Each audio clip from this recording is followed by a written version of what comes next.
Hello guys, তোমরা দেখছো ignore ইনসান। এই চ্যানেলটিকে তোমরা সাবস্ক্রাইব করে রাখবে, কোনো ভিডিও চাইলে নোটিফিকেশন তোমরা পাবে। দেখো, আজকে ইম্পর্টেন্ট টপিক নিয়ে অ্যানালাইসিস করবে। এই টপিক থেকে পরীক্ষায় প্রশ্ন আসে, সেটা চাকরি পরীক্ষায় হতে পারে আর নেট পরীক্ষায় তো হামেশাই দিচ্ছে। বিশেষ করে যারা সেকেন্ড ইয়ারে কলেজে পড়াশোনা করছে, বিশেষ করে হিস্ট্রিতে অনার্স আছে, ঠিক আছে, তাদের জন্য ইম্পর্টেন্ট এই প্রশ্নটা আসে, পরীক্ষায় খুব আসে, এবছরও কিন্তু আসবে। মুদ্রণ যন্ত্র বা মুদ্রণ বিপ্লব সম্পর্কে সংক্ষিপ্ত এই প্রশ্নটা আসে, ঠিক আছে। মুদ্রণ যন্ত্র বা ছাপাখানা সম্পর্কে কী জানো, আলোচনা করো, প্রশ্ন আসতেই পারে। মুদ্রণ যন্ত্র বা ছাপাখানা আবিষ্কার কি কত সালে করেন, ঠিক আছে। আমি প্রশ্নের অ্যান্সারগুলো আমি বলবো, ব্যাখ্যা করবো, ঠিক আছে। তো তোমরা ভিডিওটা পুরোটা দেখার চেষ্টা করো, বোঝার চেষ্টা করো কী বলতে চাইছি আর কী বোঝানোর চেষ্টা করছি। দেখো, সঠিক ইনফরমেশান দেবো, ঠিক আছে, কিন্তু তোমাদেরকে বুঝতে হবে আমি কী বলতে চাইছি, ঠিক আছে। তাই এখানে প্রশ্ন হচ্ছে এটাই যে মুদ্রণ যন্ত্র আবিষ্কার কে কত সালে করেন। উত্তরটা কী হবে? উত্তর আমরা এটাই বলতে পারি যে 1454 সালে কিন্তু জোহান গুটেনবার্গ কিন্তু মুদ্রণ যন্ত্র কিন্তু আবিষ্কার করেন। এবার বলে দিই, জোহান গুটেনবার্গ কিন্তু জার্মানির লোক ছিল। তার মানে আমরা বলতে পারি এটাই যে জার্মানির গুটেনবার্গ কিন্তু 1454 সালে কিন্তু মুদ্রণ যন্ত্র বা ছাপাখানা আবিষ্কার করেন। ছাপাখানা মানে এটা কি? ছাপাখানা হচ্ছে এমন একটা ব্যাপার যেখানে বই ছাপানো হবে, অর্থাৎ কি সেই টাইমে ফার্স্ট টাইম একটা আবিষ্কার হচ্ছে, সে আবিষ্কার করেন হচ্ছে গুটেনবার্গ, ঠিক আছে। ছাপাখানা মানে একটা বই ছাপানোর যন্ত্র বা মেশিন আবিষ্কার করবে, সেটাকেই বলবে হচ্ছে মুদ্রণ যন্ত্র বা মুদ্রণ বা ছাপাখানা। তাই ঐতিহাসিকরা বলেছে এটা হচ্ছে মুদ্রণ যন্ত্র, ঠিক আছে। এবার এর ব্যাখ্যার বিষয়ে আমি বলবো তোমাদেরকে। এই ব্যাখ্যা নিয়ে কিন্তু অনেক ব্যাখ্যার কিন্তু উত্তরটা কিন্তু অনেকটা বড়, ঠিক আছে। একটু অ্যানালাইসিস করে উত্তরগুলো লেখার চেষ্টা করতে হবে পরীক্ষা, তোমরা যারা পরীক্ষায় মানে বসবে বিশেষ করে, ঠিক আছে। এবার মুদ্রণ যন্ত্র সম্পর্কে আমি আরও কিছু কথা বলি। দেখো, ঐতিহাসিকরা মানে যারা ইতিহাস নিয়ে পড়াশোনা করেছে বা অ্যানালাইসিস করেছে বা গবেষক, তারা বলে গেছে যে এটাই যে মধ্যযুগে কিন্তু মূল পাণ্ডুলিপি হাতে নকল করার ফলে ভুল থাকতো, সময় লাগতো বেশি।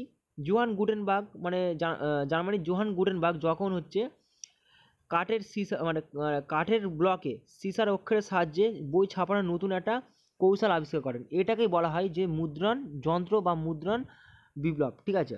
এটাকে ঐতিহাসিকরা বলেছে মুদ্রণ বিপ্লব, ঠিক আছে, বা মুদ্রণ যন্ত্র বা ছাপাখানা বলে ঐতিহাসিকরা এটা ধারণা করে, ঠিক আছে। তাই এটা এখন যুগ যুগ ধরে চলে আসছে, এটা মুদ্রণ যন্ত্র। এটাকে নিয়ে কোনো তর্ক করা যাবে না, কারণ এটা বিজ্ঞানীরা তারা মানে ঐতিহাসিকরা তারা অ্যানালাইসিস করেছে সম্পূর্ণভাবে, এটাই বলে গেছে। এবার মুদ্রণ যখন আমরা ব্যাখ্যা করব, তখন ব্যাখ্যার দিক থেকে কিন্তু আমরা অনেক কিছু বলতে পারি, ঠিক আছে, অনেক কিছু বলতে পারি ব্যাখ্যার দিক থেকে, ঠিক আছে। ব্যাখ্যার দিক থেকে আমরা অনেক কিছু বলতে পারি। ব্যাখ্যার দিক থেকে Dante, Petrarch, Boccaccio, Machiavelli, Francis Bacon, Edmund Spenser, William Shakespeare, Roger Bacon, Galileo, Copernicus, Isaac Newton, John Wycliffe, John Huss, Martin Luther, Erasmus, এদের নাম খুব গুরুত্বপূর্ণ। কেন? এদের মধ্যে অনেক কিছু ব্যাপার আছে, আমি বলবো তোমাদেরকে আস্তে আস্তে। তা তোমরা ভিডিওটা দেখো। তাহলে আমি তোমাদের প্রথমে বলে দিই। দেখো, মুদ্রণ বিপ্লব বা মুদ্রণ যখন আমরা এই যে ব্যাখ্যা করবো না, 10-এ 10 নম্বর তুলতে গেলে বিশেষ করে ব্যাখ্যাটা ইম্পর্টেন্ট। ব্যাখ্যা না করলে কিন্তু 10-এর মধ্যে 10 পাওয়া যাবে না, ঠিক আছে। 10 নম্বরের অ্যান্সারের জন্য মানে মিনিমাম 500টা ওয়ার্ডের মধ্যে কিন্তু উত্তর লিখতে হবে, ঠিক আছে।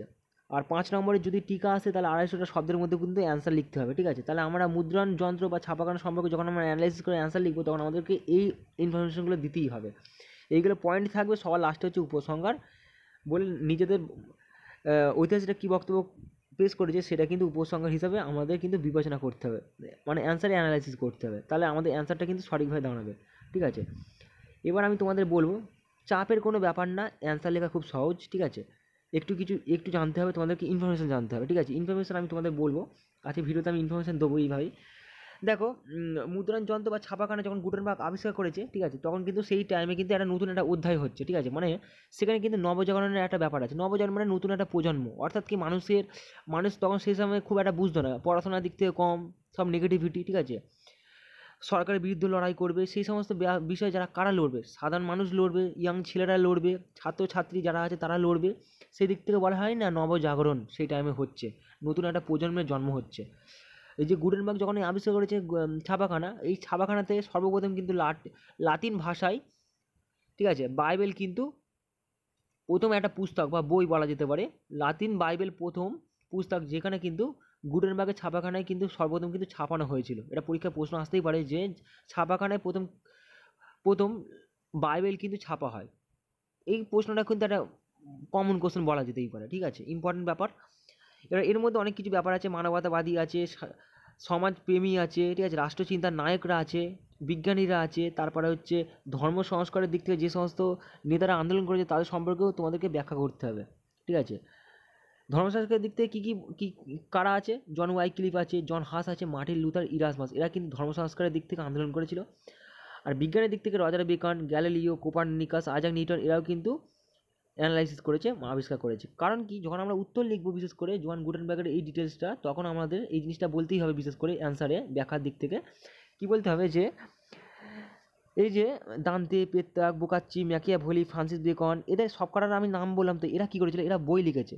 বই লিখে সেটা হচ্ছে গুটেনবার্গের ছাপাখানায় কিন্তু ছাপানো হয়েছে, ছাপিয়ে কিন্তু সাধারণ মানুষের মধ্যে বিলি করেছে। অর্থাৎ কি, যারা হচ্ছে শিক্ষিত সমাজে কিন্তু সেই তাদের বক্তব্য কিন্তু তারা হচ্ছে বই ছাপিয়ে সেটা কিন্তু মানুষের মধ্যে ছড়িয়ে দিয়েছে, যাতে সেখানে কোনো মানে অন্যায়ের বিরুদ্ধে প্রতিবাদ করা যায়। তারপর হচ্ছে যেমন তোমাদের বলে দিই, কোনো ইললিগাল মানে সরকার যদি কোনো ইললিগাল আইন পাস করে বা সরকার যদি কোনো দুর্নীতি করে, সেই বিরুদ্ধে রুখে দাঁড়ানোর জন্য সাধারণ মানুষকে এক হতে হবে, পাশাপাশি কি ছাত্রছাত্রীদের এক হতে হবে।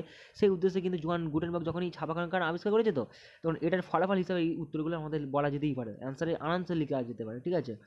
কারণ সেখানে প্রতিবাদী আন্দোলনও হয়েছিল, প্রতিবাদ করেছিল অন্যায়ের বিরুদ্ধে, ঠিক আছে।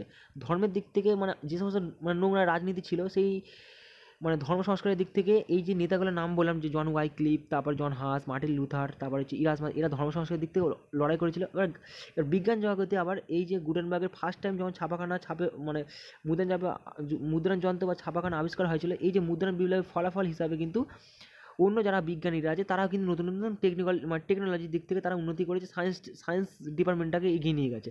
Roger Bacon, Galileo, Copernicus, Isaac Newton এরা কিন্তু আবিষ্কারের দিক থেকে কিন্তু এগিয়ে নিয়ে গেছে বিজ্ঞান দিক থেকে, ঠিক আছে। এবার অন্য দিক থেকে হচ্ছে সাহিত্যের দিক থেকে বলা যেতে পারে দান্তে আছে, পেত্রাক আছে, ঠিক আছে, বোকাচ্চিও, ম্যাকিয়াভেলি ইম্পর্টেন্ট ব্যাপার, এখান থেকে প্রশ্ন বহুত আসে। ম্যাকিয়াভেলি কিন্তু রাষ্ট্রচিন্তার নায়ক বলা যেতে পারে, বা রাষ্ট্রবিজ্ঞানের জনক অন্য দিক থেকে বলা যেতে পারে। রাষ্ট্রের দিক থেকে অনেক রকমের আইন নীতি সেগুলো কিন্তু তার বইয়ে কিন্তু ছাপিয়েছিল, ঠিক আছে। এগুলো কিন্তু সম্পূর্ণভাবে বলে গেছে, এবার আমি সেইগুলোকে নিয়ে আমি ডিটেলসে তোমাদেরকে বলবো। এখান থেকে কিন্তু পরীক্ষা মানে বিশেষ করে চাকরি পরীক্ষা কিন্তু বহুত প্রশ্ন আছে, ঠিক আছে। বিশেষ করে এই টপিকটা যে ভালোভাবে জানবে সে কিন্তু তার কাছে কোনো কিছু অসুবিধা হবে না, ঠিক আছে। বিশেষ করে মুদ্রণ যন্ত্র বা ছাপাখানা সম্পর্কে যদি সঠিক ডিটেলস বা ইনফরমেশন জানো তোমরা, তাহলে তোমাদের কিন্তু কিন্তু এই মানে টপিক থেকে কোনো প্রশ্ন যদি আসে তোমরা এমনি পারবে লিখতে, ঠিক আছে। পাশাপাশি কি কোনো চাকরি পরীক্ষা যদি কোনো শর্ট কোশ্চেন আসে এমনি পারবে, কারণ এখান থেকে শর্ট কোশ্চেন দেবেই, ঠিক আছে। কারণ আমি যেভাবে তোমাদের অ্যানালাইসিস করছি, ঠিক আছে, যেভাবে অ্যানালাইসিস করে দিচ্ছি, এর বাইরে কোনো প্রশ্ন মানে এর বাইরে কোনো প্রশ্ন আসবে না বিশেষ করে, ঠিক আছে। আর এই যে অ্যান্সারটা তোমরা যদি সঠিকভাবে লিখতে পারো, তো তাহলে তোমাদের 10-এর মধ্যে 10 তো 10-এর মধ্যে 10 পাবে কিনা সেটা সন্দেহ, কিন্তু 10-এর মধ্যে 9 তোমাকে দিতে বাধ্য হবে। কারণ কি, এই অ্যান্সারের মধ্যে কিন্তু সব কিছু থাকবে, সাদৃশ্য বৈশিষ্ট্য থাকবে, বৈসাদৃশ্য বৈশিষ্ট্য থাকবে, কিন্তু দুটোই ম্যাচিং থাকবে, ঠিক আছে। এবার আমরা কি বলবো, ব্যাখ্যা আমরা করব। মানে ব্যাখ্যা যখন আমরা করবো তোমাদের বলে দিই, ফার্স্ট ব্যাখ্যা শুরু হচ্ছে দান্তে থেকে, ঠিক আছে। তো দান্তের যে লেখা বই, ঠিক আছে, সেইগুলোকে নিয়ে তোমাদেরকে বলে দিই, সেগুলোকে নিয়ে তোমরা পার্সোনালি কিন্তু অ্যানালাইসিস করতে পারো, ঠিক আছে, পার্সোনালি কোনো চাপ নেই, ঠিক আছে। দেখো, এবার আমি মেন অ্যান্সার বলবো, ফার্স্ট ব্যাখ্যা দান্তে, ঠিক আছে। উত্তরে এটাই বলা যেতে পারে যে 1454 সাল অর্থাৎ গুটেনবার্গ যখন আবিষ্কার করেন ছাপাখানা, ঠিক আছে, এই ছাপাখানা আবিষ্কারের প্রভাবে ইটালির ফ্লোরেন্স নগরের বাসিন্দা দান্তে ডিভাইন কমেডি কাব্যগ্রন্থ রচনা করে এবং মানুষের মধ্যে সেটা ছড়িয়ে দেয়। মানে এমন একটা কাব্যগ্রন্থ, তার নাম হচ্ছে ডিভাইন কমেডি, ঠিক আছে। ডিভাইন কমেডি লেখেন কে? দান্তে। পরীক্ষায় প্রশ্ন আসতেই পারে, ডিভাইন কমেডি কে রচনা করেন, প্রশ্ন আসতেই পারে। উত্তর কী হবে? দান্তে। পরিষ্কার ব্যাপার, বোঝা গেল। তাহলে আমরা উত্তরে কী বললাম এক্ষুনি, সিম্পল ব্যাপার। দান্তে থেকে একটা প্রশ্ন যদি আসে এমনি তোমরা লিখে দিতে পারো, ঠিক আছে। দান্তে লেখা বইয়ের নাম কি? ডিভাইন কমেডি, ঠিক আছে।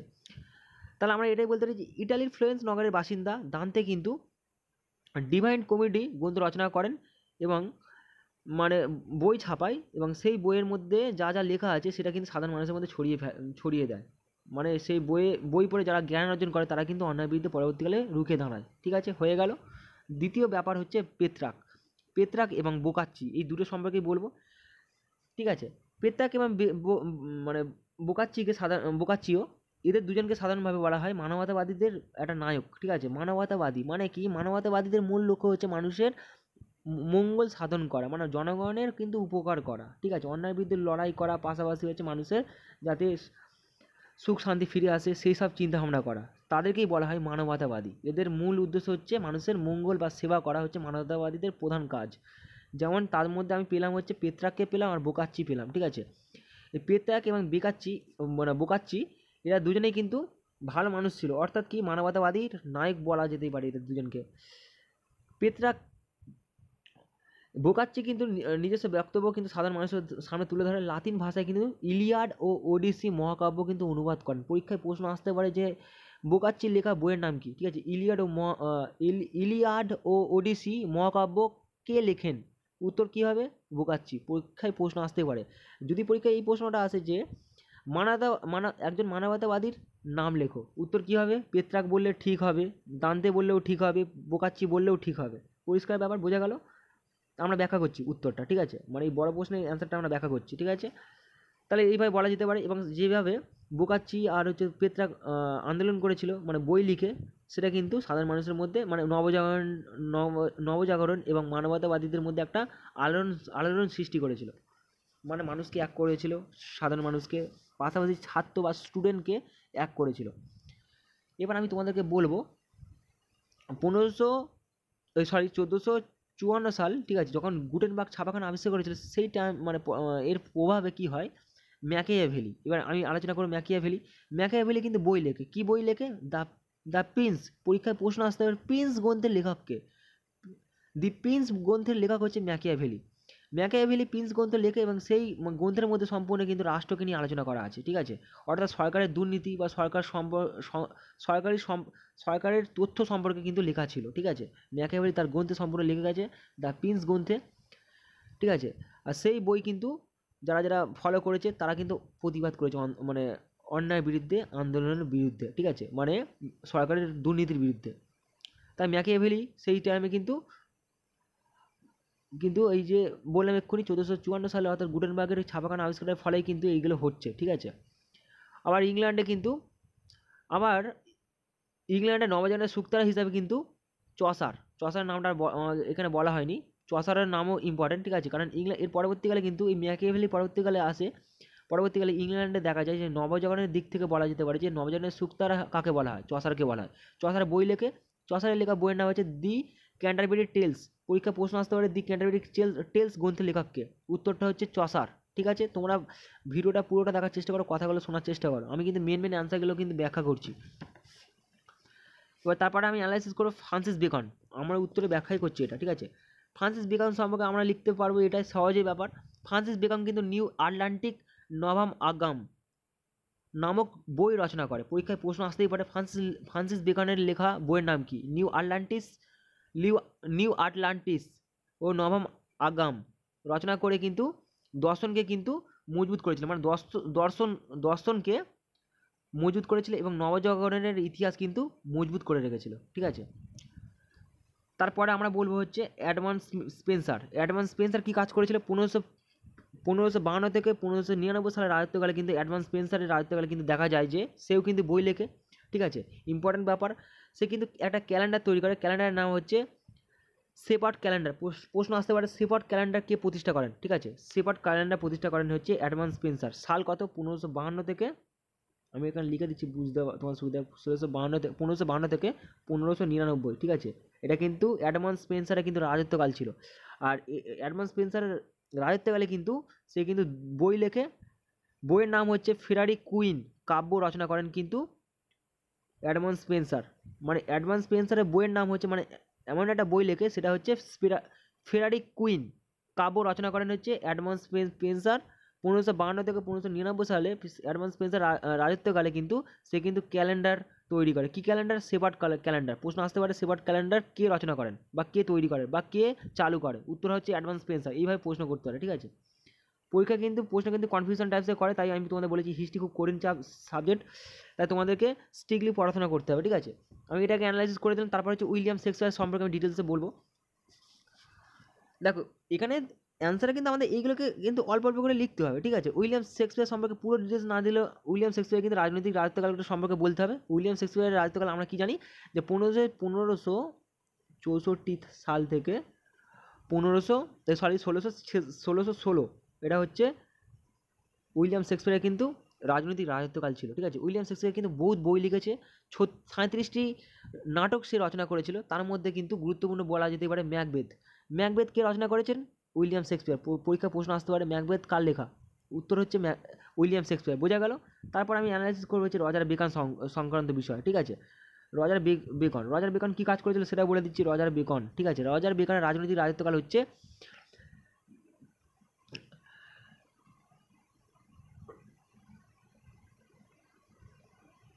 হ্যাঁ, ঠিকই ধরেছি। রজার বেকন কিন্তু অ্যাজ এ বিজ্ঞানী, ঠিক আছে, ইনি বিজ্ঞানী ছিল। তার আগে আমি তোমাদের বলে দিই, আমি এখানে মিস করেছি। আমি বললাম যে এক্ষুনি উইলিয়াম শেক্সপিয়ার যখন হচ্ছে বললাম নাটক 37টি নাটক রচনা করেছে, পাশাপাশি কিন্তু উইলিয়াম শেক্সপিয়ার কিন্তু ম্যাকবেথ এবং মার্চেন্ট অফ ভেনিস সহ 37টি নাটক রচনা করে কিন্তু ইউরোপের ইতিহাসে বিশেষ করে নবজাগরণকে একটা মজবুত বা শক্তিশালী করে তুলেছিল। পাশাপাশি কী করেছিল? অন্যদিকে এটাও বলা যেতে পারে হল্যান্ড বা নেদারল্যান্ড অর্থাৎ 1466 থেকে 1536, ঠিক আছে, নবজাগরণের নবজাগরণের প্রতীক হিসাবে কিন্তু কাজ করেছিল কিন্তু রজার বেকনও, ঠিক আছে। রজার বেকনও কিন্তু আবিষ্কার করেছিল, ঠিক আছে। এবার বিজ্ঞান সংক্রান্ত বিষয় আমি অ্যানালাইসিস করব। এগুলো তো বললাম আমি এতক্ষণ ধরে। এখানে গ্যালিলিওকে দেখলে আমরা বুঝে যাই কি আবিষ্কার করেছিলেন? দূরবীক্ষণ যন্ত্র, ঠিক আছে। দূরবীক্ষণ যন্ত্র আবিষ্কার করেছিলেন গ্যালিলিও। এটা তো আমরা সবাই জানি মোটামুটি, ঠিক আছে, কোনো দ্বিধার কোনো বোধ নেই, ঠিক আছে। গ্যালিলিও হচ্ছে দূরবীক্ষণ যন্ত্র আবিষ্কার করেছেন। গ্যালিলিও আবার এটাও বলে গেছিলো, গ্যালিলিও কিন্তু বহুত কথা বলেছে, সেটা তোমাদের আমি বলবো কি বলেছে না বলেছে, ঠিক আছে। সেগুলো কিন্তু অ্যানালাইসিস তোমাদের করতে হবে, ঠিক আছে, কারণ পরীক্ষায় প্রশ্ন লিখতে গেলে এই অ্যান্সার লিখতে গেলে আমাদের এগুলো জিনিসগুলো জানতেই হবে, ঠিক আছে। বিশেষ করে যখন আমরা উত্তরে এটাই বলো যে 1454 সালে জোহান গুটেনবার্গ যখন ছাপাখানা আবিষ্কার করেছিলেন, পাশাপাশি কিন্তু ফ্রান্সিস বেকন, ঠিক আছে, ফ্রান্সিস বেকন এবং রজার বেকন এরা দুজনেই কিন্তু ভালো কাজই করেছে, ঠিক আছে। মানে নবজাগরণ এবং মানবতাবাদীদের জাগরণ ঘটিয়েছিল এবং মানবতাবাদীদের কিন্তু মানে একই সাথে চলতে সাহায্য করেছিল, ঠিক আছে। তারা বই লিখেছিল, কেউ বিজ্ঞানী, ঠিক আছে। বিজ্ঞানী জগতে আমরা যখন অ্যানালাইসিস করবো, বিশেষ করে আমরা গ্যালিলিওর কথা বলি, ঠিক আছে। গ্যালিলিও কিন্তু দূরবীক্ষণ যন্ত্র আবিষ্কার করেছেন, ঠিক আছে। গ্যালিলিও হচ্ছে ইটালির পিসা শহরে কিন্তু গ্যালিলিও কিন্তু জন্মগ্রহণ করেছিল। প্রশ্ন আসতে পারে কোন শহরে কিন্তু গ্যালিলিও জন্ম হয়? ইটালির পিসা শহরে। ইটালির বাসিন্দা হচ্ছে গ্যালিলিও। ইটালির বাসিন্দা অর্থাৎ পিসা শহরে জন্মগ্রহণ করেন হচ্ছে গ্যালিলিও। আমরা এটা উত্তরে এটাও বলতে পারি যে ইটালি পিসা শহরের বাসিন্দা গ্যালিলিও দূরবীক্ষণ যন্ত্র আবিষ্কার করে প্রমাণ করে দেয় যে সূর্য নয় পৃথিবী সূর্যের চারিদিকে ঘোরে। প্রশ্নটা আসতেই পারে, সূর্য নয় পৃথিবী সূর্যের চারিদিকে ঘোরে, তত্ত্বের প্রবক্তাকে? উত্তর হবে গ্যালিলিও। আবার এই তত্ত্বটাকে আবার হচ্ছে কোপারনিকাসও সেম কথাই বলে, ঠিক আছে। সূর্য নয় পৃথিবী সূর্যের চারিদিকে ঘুরছে, ঠিক আছে, আবর্তন মানে ঘুরপাক খাচ্ছে, ঠিক আছে। এটা কিন্তু কোপারনিকাস এবং গ্যালিলিও দুজনেই বলে গেছে। আর গ্যালিলিও কিন্তু যন্ত্র আবিষ্কার করেন, সেটা দূরবীক্ষণ যন্ত্র, মানে দূরের জিনিসকে কাছে দেখতে হবে খুব সহজে। এটা তো মোটামুটি জানো বিষয়টা। তারপরে হচ্ছে সেম ব্যাপার, ইংল্যান্ডের বিজ্ঞানী, ঠিক আছে, ইংল্যান্ডের বিজ্ঞানী হচ্ছে আইজাক নিউটন কিন্তু মাধ্যাকর্ষণ শক্তি আবিষ্কার করেন, একটা সূত্র আবিষ্কার করেন। তোমরা তো মোটামুটি জানো, কেমিস্ট্রি ফিজিক্সে এই প্রশ্নগুলো আসে, ঠিক আছে, chemistry important topic. Isaac Newton কিন্তু সূত্র আবিষ্কার করেন, সেটা হচ্ছে মাধ্যাকর্ষণ শক্তি বা মাধ্যাকর্ষণ সূত্র বলা যেতে পারে, ঠিক আছে। এটা বিজ্ঞানের জগতে একটা নতুন আবিষ্কার, ঠিক আছে, যে মাধ্যাকর্ষণ বলে একটা শক্তি আছে, সেটা কিন্তু সর্বপ্রথম আবিষ্কার করেছিলেন ইংল্যান্ডের বিজ্ঞানী হচ্ছে আইজাক নিউটন, ঠিক আছে। আইজাক নিউটনের তথ্যটা এটা তোমাদের দিতে হবে। তারপরে আসবে হচ্ছে ধর্ম সংস্কারের দিক থেকে, অর্থাৎ কি ধর্মের দিক থেকে যারা যারা আন্দোলন করেছিল, কে? ফার্স্টের নাম হচ্ছে জন ওয়াইক্লিফ, দ্বিতীয়টার নাম হচ্ছে জন হাস, মার্টিন লুথার আর ইরাসবার্গ। এই চারজনের নাম খুব গুরুত্বপূর্ণ ধর্মের দিক থেকে, কিন্তু এই যে আন্দোলন হচ্ছিল, ঠিক আছে, মানে খ্রিস্টানদের মধ্যে বিশেষ করে প্রোটেস্ট্যান্ট এবং ক্যাথলিকদের মধ্যে যেমন হচ্ছিল, আবার হচ্ছে খ্রিস্টানদের চার্চের ভিতরে বিশেষ করে পোপ এবং যাজক যারা আছে তারা হচ্ছে যেভাবে অন্যায় অত্যাচার করেছে, তাদের দুর্নীতি এবং কঠোর রাজনীতি সংক্রান্ত বিষয়ে কিন্তু জন Wycliffe, John Huss, Martin Luther, Erasmus এরা কিন্তু তুলে ধরেছে। তারা বই লিখেছে, পাশাপাশি মানবতাবাদী হিসাবে ইরাসমাস কিন্তু অনেক গুরুত্বপূর্ণ ভূমিকা পালন করেছে। এখান থেকে একটা গুরুত্বপূর্ণ প্রশ্ন আসে খুব, ইরাসমাসকে বলা হয় হচ্ছে মানবতাবাদীর যুবরাজ। প্রশ্ন আসতেই পারে মানবতাবাদী যুবরাজ কাকে বলা হয়? ইরাসমাসকে বলা হয়, ঠিক আছে। খুব গুরুত্বপূর্ণ, ইরাসমাসের পুরো নাম হচ্ছে ডেসিডেসিয়াস ইরাসমাস। প্রশ্ন আসতে পারে ইরাসমাসের পুরো নাম কি? ডেসিডেসিয়াস ইরাসমাস। ডেসিডেসিয়াস ইরাসমাস হচ্ছে মানবতাবাদীর যুবরাজ। আর ইরাসমাস কিন্তু রাজত্ব করেছিল, আমি বলে দিচ্ছি, ইরাসমাসের রাজত্বকাল হচ্ছে 1466 সাল থেকে, ঠিক আছে, 1536। এটা হচ্ছে ইরাসমাসের রাজনৈতিক রাজত্বকাল। সে রাজত্বকালে কিন্তু অনেক কাজ করেছে, ছাত্রদের এক করেছিল, ঠিক আছে। ইরাসমাস কিন্তু ভালো কাজ করেছিল।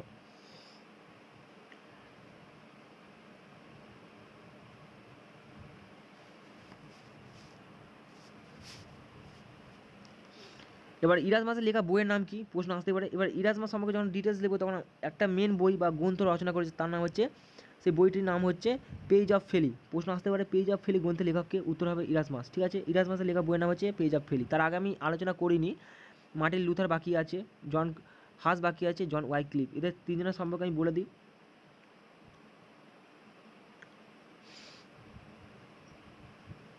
ফার্স্টে আসবো, ফার্স্টেরটাকে নিয়ে শুরু করি, জন ওয়াইক্লিফ, ঠিক আছে। জন ওয়াইক্লিফ বিশেষ করে ধর্ম সংস্কারের দিক থেকে কিন্তু আন্দোলন করেছিল, মানে ধর্মের দিক থেকে আন্দোলন করেছিল, ঠিক আছে। যাদের ধর্ম বিশিষ্ট মানে দুটো যে গোষ্ঠী আছে, এক প্রোটেস্ট্যান্ট আর হচ্ছে অন্য দিক থেকে হচ্ছে তোমার ক্যাথলিক, রোমান ক্যাথলিক, এদের মধ্যে দ্বন্দ্ব হচ্ছে, সেটার দিক থেকে কিন্তু জন ওয়াইক্লিফ কিন্তু আন্দোলন করে, ঠিক আছে। জন ওয়াইক্লিফ কিন্তু লোলাট প্রতিষ্ঠা করেন। পরীক্ষায় প্রশ্ন আসতে পারে লোলাট দল বা লোলাট কার নেতৃত্বে প্রতিষ্ঠা হয় বা কে প্রতিষ্ঠা করেন? উত্তর হচ্ছে জন ওয়াইক্লিফ। জন ওয়াইক্লিফের রাজত্বকাল হচ্ছে 1300, আমি লিখে দিচ্ছি, 1324 সাল থেকে 84। এটা কিন্তু জন ওয়াইক্লিফের রাজনৈতিক রাজত্বকাল, ঠিক আছে। এটা মনে রাখতে হবে তোমাদেরকে, ঠিক আছে। জন ওয়াইক্লিফের পরে আসবে জন হাস, ঠিক আছে। জন হাস কী করেছিল?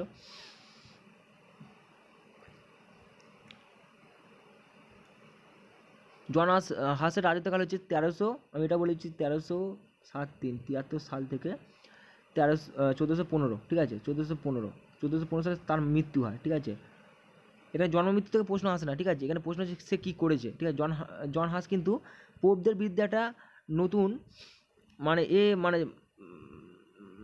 তথ্য তুলে ধরেছে বই লিখে, ঠিক আছে। সে সম্পূর্ণ বলে গেছে যে পোপ ঈশ্বরের প্রতিনিধি নয়, এটা কিন্তু প্রমাণ এবং যুক্তি দিয়ে কিন্তু সে কিন্তু সম্পূর্ণ বিচার করে গেছে জন হাস। তার জন্য জন হাসকে কিন্তু পোপ বা ধর্মের যারা যাজক আছে তারা কিন্তু জন হাসকে দু চোখে দেখতে পারতো না, ঠিক আছে। বিশেষ করে জন হাস যখনই এই কথাটা বলেছে না, চার্চে যারা দুর্নীতি করতো, বিশেষ করে পোপ বা ধর্মের যারা যাজক আছে, ঠিক আছে, তাদের বিরুদ্ধে কিন্তু জন হাস কথা বলে, ঠিক আছে। জন হাস সর্বপ্রথম প্রমাণ করে যে পোপ ঈশ্বরের প্রতিনিধি নয়, পোপ বা ধর্মের যারা যাজক আছে তারা কিন্তু ঈশ্বরের প্রতিনিধি নয়, এটা প্রমাণ করে প্লাস যুক্তি দেয়। তার জন্য জন হাসকে কিন্তু অনেক অত্যাচার করেছিল। কোন করেছিল? সরকার করেছিল। সেই টাইমে সরকার বলতে পোপ বা যাজকদেরই বলা হতো, ঠিক আছে, সেই টাইমে সরকার। এবার আমি আসবো মার্টিন লুথার, ঠিক আছে। মার্টিন লুথার কিন্তু 1483 থেকে 1546, 1483 থেকে 1546 সালে মার্টিন লুথারের রাজনৈতিক রাজত্বকাল ছিল এবং জার্মানি দর্শন এবং ধর্মমতকে কিন্তু সঠিক মর্যাদা কিন্তু দিয়েছিল মার্টিন লুথার। আর মার্টিন লুথারের অনুগামীদের বলা হতো লুথারপন্থী, ঠিক আছে। আর লুথারপন্থীরা একসময় কিন্তু স্মল ক্যান্ডেল লিগ গঠন করে এবং সেখানে কিন্তু গঠন করে তারা কিন্তু পোপদের বিরুদ্ধে কিন্তু যুদ্ধ করে, ঠিক আছে।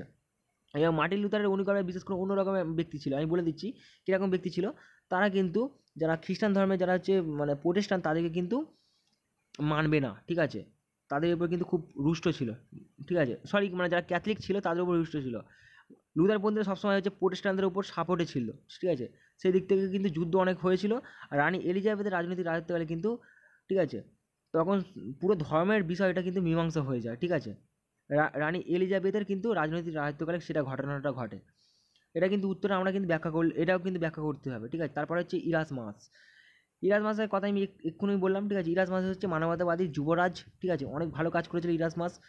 1466 থেকে 1536 সালে ইরাসমাসের রাজনৈতিক রাজত্বকাল ছিল এবং সে পেজ অফ ফেলি নামক গ্রন্থ রচনা করে ওলন্দাজ কবি হিসাবে কিন্তু তাকে ঐতিহাসিকরা কিন্তু আখ্যা দেয়। ওলন্দাজ কবি বলতে কাকে বোঝানো হয়? ইরাসমাসকে বোঝানো হয়। পরীক্ষায় প্রশ্ন আসতে পারে একজন ওলন্দাজ কবির নাম লেখো। উত্তর কী হবে? ইরাসমাস। আর যদি প্রশ্ন করে যে মানবতাবাদী যুবরাজ কাকে বলা হয়, কেন বলা হয়, কাকে বলা হয়? ইরাজ মার্কসকে বলা হয়। কেন বলা হয়? সে ধর্মের দিক থেকে কিন্তু আন্দোলন করে, অর্থাৎ কি ধর্মটাকে বন্ধ করার জন্যে, ধর্মটা যাতে বন্ধ হয় সেই দিক থেকে সে আন্দোলন করে। অন্য দিক থেকে ছাত্র সমাজকে যাতে এগিয়ে নিয়ে যায়, অর্থাৎ ছাত্র সমাজ যাতে একসাথে কাজ করতে পারে, সাধারণ মানুষের সাথে একসাথে কাজ করতে পারে, সেই দিক থেকে কিন্তু সে কিন্তু আন্দোলনের নেতৃত্ব দেয়, অর্থাৎ প্রতিবাদী আন্দোলন। ঠিক আছে, কোনো ইললিগাল কাজ বা ইললিগাল কোনো ঘটনা ঘটছে সেই দিক থেকে যাতে ইরাজমাস কিন্তু সঠিক ন্যায় বিচারের দিক থেকে কিন্তু ইরাজমাস কিন্তু গুরুত্বপূর্ণ ভূমিকা পালন করে। ঠিক আছে, আবার ইরাজমাসকে আবার অনেকে কী বলেছে আমি বলে দিচ্ছি, মানবতাবাদীর যুবরাজ বলে আখ্যা দিয়েছে। ঠিক আছে, ইরাজমাসকে বিশেষ করে। ঠিক আছে, এবার আমি এখানে কিন্তু তোমরা কিন্তু জন কেলভিনের নাম উল্লেখ করতে পারো পরের প্যাটার্নে। ঠিক আছে, ইরাজমাস পাশাপাশি অন্য দিক থেকে কিন্তু জন কেলভিনের নামও মানে ব্যাখ্যা করতে পারো, কারণ জন কেলভিন, যেটা আমি এখানে দিইনি, বড় হয়ে যাবে বলে ভিডিওটা অলরেডি বড় হয়ে গেছে, তাও জন কেলভিন সম্পর্কে বলে দিই। জন কেলভিন 1509 থেকে, ঠিক আছে, 1564 সালে কিন্তু জন কেলভিনের রাজনৈতিক রাজত্বকাল ছিল। জন কেলভিন বিশেষ করে আমি তোমাদের বলে দিই, সুইজারল্যান্ডের জেনেভা শহরে কিন্তু সিটি অফ গড নামে কিন্তু জন কেলভিন কিন্তু পরিচিত ছিল। ঠিক আছে, খ্রিস্টানদের বিশেষ করে ক্যাথলিক এবং প্রোটেস্ট্যান্টদের মধ্যে কিন্তু সমমর্যাদা যাতে বজায় থাকে তার জন্য কিন্তু জন কেলভিন কিন্তু অনেক আন্দোলন করেছিল, প্রচেষ্টা করেছিল। তার জন্য কিন্তু জন কেলভিনকে গডের একটা নাম দেওয়া হতো। ঠিক আছে, সিটি অফ গড বলতে জন কেলভিনকে কিন্তু বলা হয়। ঠিক আছে, এটা মাথায় রাখতে হবে। আর জন কেলভিন কিন্তু গ্রন্থ লেখেন, মানে বই লেখে, মানে বই লিখে কিন্তু এই যে মুদ্রণ যন্ত্র অথবা আমি যেটা ব্যাখ্যা করছি, মানে গুটেনবার্গের যে ছাপাখানা যেটা এ থেকে কিন্তু ছাপানো হয়েছিল বইগুলো। ঠিক আছে, ফলাফল হিসাবে জন কেলভিনে কিন্তু রুখে দাঁড়িয়েছিল ধর্ম সংস্কার আন্দোলনের দিক থেকে। বিশেষ করে জন কেলভিন কিন্তু ইনস্টিটিউট অফ খ্রিস্টিয়ান রিলিজিয়ান নামক একটা গ্রন্থ বা বই রচনা করেন। সেই বই কিন্তু রচনা করার ফলে কিন্তু জন কেলভিনের খ্যাতি কিন্তু বেড়ে যায়। ঠিক আছে, ফেমাস হয়ে যায় জন কেলভিন। তাই সাধারণ মানুষ বিশেষ করে জন কেলভিনকে কিন্তু সিটি অফ গড বলে ডাকতো। মানে সুইজারল্যান্ডে যারা হচ্ছে বসবাস করতে, মানে সুইজারল্যান্ডের জেনেভা শহরে কিন্তু জন কেলভিনের জন্ম, তাই সুইজারল্যান্ডের জনতা বা জনগণ সাধারণভাবে কিন্তু জন কেলভিনকে বিশেষ করে সিটি অফ গড বলে আখ্যা দিয়েছিল। ঠিক আছে, আবার ঐতিহাসিকরা বলেছে যে সিটি অফ গড হচ্ছে জন কেলভিন। প্রশ্ন আসতেই পারে, খুব গুরুত্বপূর্ণ প্রশ্ন, যে জন কেলভিনকে সিটি অফ গড কেন বলা হয়? ঠিক আছে, আসতেই পারে। বা সিটি অফ গড বলে নামে কে পরিচিত? উত্তর হচ্ছে জন কেলভিন হবে। ঠিক আছে, আর জন কেলভিন কোথায় বসবাস করতো? ঠিক আছে, সুইজারল্যান্ডের জেনেভা শহরে কিন্তু সেখানে মিটিং করেছিল। আবার কি ইনস্টিটিউট অফ খ্রিস্টিয়ান রিলিজিয়ান নামক গ্রন্থ রচনা করেন। কে রচনা করেন? জন কেলভিন। প্রশ্ন আসতেই পারে, এখান থেকে কিন্তু অ্যান্সার। ঠিক আছে, আবার 1539 সালে কিন্তু জন কেলভিন রাজনৈতিক কালে কিন্তু সেখানে কিন্তু জেনেভাতে, অর্থাৎ কি সুইজারল্যান্ডের জেনেভা শহরে কিন্তু বিশ্ববিদ্যালয় স্থাপন করেন কে? জন কেলভিন, যাতে সমাজের কল্যাণ হয়, মানুষের মঙ্গল যাতে হয়, সাধারণ ছেলেরা শিক্ষিত হতে পারে, সেই দিক থেকে কিন্তু সে কিন্তু বিশ্ববিদ্যালয় কিন্তু স্থাপন করেন। কে করেন? জন কেলভিন। পরীক্ষায় প্রশ্ন আসতেই পারে জন কেলভিন সম্পর্কে। ঠিক আছে, যেটা আমি দিইনি, কারণ এখানে হচ্ছে ইরাজমাসের পরবর্তীকালে আমরা এইটাও আলোচনা করতেই পারি যে এগুলো কিন্তু হচ্ছে সব কিন্তু গুটেনবার্গের কিন্তু ছাপাখানা আবিষ্কারের ফলেই প্রভাব হিসাবে কিন্তু এগুলো দেখা যাচ্ছে। তাই আমরা ব্যাখ্যা হিসাবে আমরা এগুলো করতেই পারি, কোনো চাপ নেই। ঠিক আছে, আর উপসংহার যেটা আমি বললাম, অবশেষে আমরা কী জানতে পারি? এই যে এটার ফলে যে এই যে মুদ্রণ যন্ত্র আবিষ্কারের ফলে কী হচ্ছে, কী ভালো কাজ হচ্ছে, সেই জিনিসটা আমরা কিন্তু সম্পূর্ণ অ্যানালাইসিস করে বলতে পারি। ঠিক আছে, আশা করি তোমরা মোটামুটি বুঝতে পেরেছো। কিন্তু আমরা এইভাবে কিন্তু অ্যান্সার করবো। ঠিক আছে, অ্যান্সার করার আগে আমি তোমাদের বলে দিচ্ছি, প্রথমে ভূমিকা হবে, তারপর হচ্ছে ব্যাখ্যা হবে। ব্যাখ্যার মধ্যে এইগুলো সব কিছু পড়বে। মুদ্রণ যন্ত্র বা ছাপাখানা বা মুদ্রণ বিপ্লবের সম্পর্কে সংক্ষিপ্ত বর্ণনা দাও বা সংক্ষিপ্ত টিকা লেখো, বা এই বিষয়ে কী জানো। যখন পরীক্ষার ডিটেলসে লিখতে দেবে না, তখন আমাদের এই অ্যান্সারগুলো ব্যাখ্যা করতে হবে। ঠিক আছে, দান্তের বিষয় লিখতে হবে, Petrarch, Boccaccio, Machiavelli, Francis Bacon, Edmund Spenser. ঠিক আছে, তারপর হচ্ছে William Shakespeare, Roger Bacon, Francis Bacon, Galileo, Copernicus, Isaac Newton, John Wycliffe, John Huss, Martin Luther, Erasmus, আর হচ্ছে জন কেলভিন, যেটা লাস্টে বললাম সিটি অফ গড নামে পরিচিত জন কেলভিন। ঠিক আছে, আর সর্বশেষে হচ্ছে উপসংহার। এইটা দিয়ে আমাদের কিন্তু উত্তর শেষ করতে হবে। ঠিক আছে, উপসংহারে তোমরা অল্প কিছু লিখলেও হবে, মানে বিষয় হচ্ছে উপসংহার তোমাদের এই জিনিসগুলোই পড়ে, বিশেষ করে কোন ঐতিহাসিক কী বলেছে মুদ্রণ যন্ত্র সম্পর্ক বিষয়ে, সেটাকে তোমাদের কিন্তু অ্যান্সারে লিখতে হবে। ঠিক আছে, মানে যারা গবেষক আছে, যারা কি বলে গেছে, তারা কি বলেছে বিশেষ করে এটা তোমাদের টার্গেট করে কিন্তু উত্তরগুলো লিখতে হয়। তাহলে তোমরা কিন্তু 10-এর মধ্যে 10 পাবে, অথবা 10-এর মধ্যে 9 পাবে, গ্যারান্টি। ঠিক আছে, তোমরা যদি এইভাবে কিন্তু অ্যানালাইসিস করে অ্যান্সারগুলো লেখার চেষ্টা করো, তাহলে তোমাদেরকে কেউ রুখতে পারছে না, ফেল করাবে, ফেল করার কথা ভাববে না, পরিষ্কারভাবে তোমরা 10-এর মধ্যে 10 পাবে অথবা 10-এর মধ্যে 9 পাবে যদি সঠিক অ্যান্সার লেখো। তোমাদেরকে কিন্তু আমি টার্মস আর কন্ডিশন বলে দিই, যখন তোমরা উত্তরও লিখবে বিশেষ করে হাতের লেখাটা পরিষ্কার করার চেষ্টা করতে হবে 1 নম্বর।